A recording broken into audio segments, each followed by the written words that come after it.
Hello bachcho, so the question is, a body of mass 0.5 kilogram travels in a straight line with velocity v is equal to ax to the power 3 by 2, where a is equal to 5 where a is equal to 5 meter per second.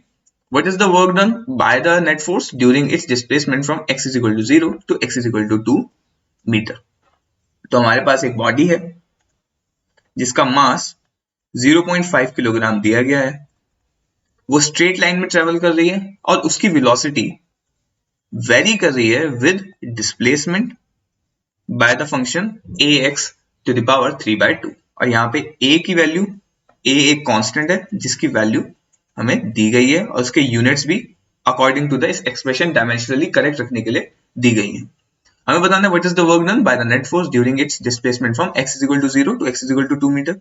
अब यहाँ पे हमें इस बात पे ध्यान देना चाहिए कि यहाँ पे लिखा है work done by the net force, और हमें पता है फ्रॉम वर्क एनर्जी थ्योरम कि द वर्क डन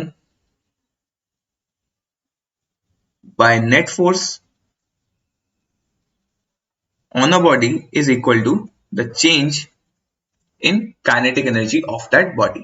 तो यानी कि वर्क डन निकालने के लिए हम simply change in kinetic energy निकाल लेंगे। तो ये हो जाएगा 1/2 m v final squared minus 1/2 m v initial squared. यहां से हम लोग 1/2 m कॉमन ले लेते हैं, यहां से बन गया v final squared minus v initial squared. अब v final will be equal to velocity at x is equal to 2 meter, जो कि हो जाएगा a into 2 raised to the power 3 by 2, which will be equal to 5 into 2 raised to the power 3 by 2।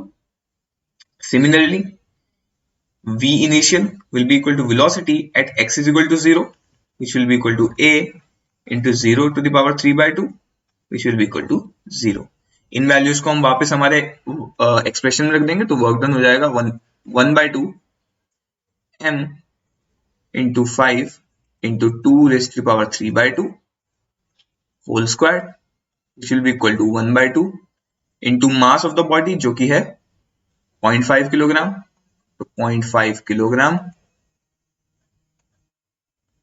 into 5 squared into 2 raised to power 3। यहां से हमारा answer आ जाएगा 50 joules. तो यानी कि the net work done on the body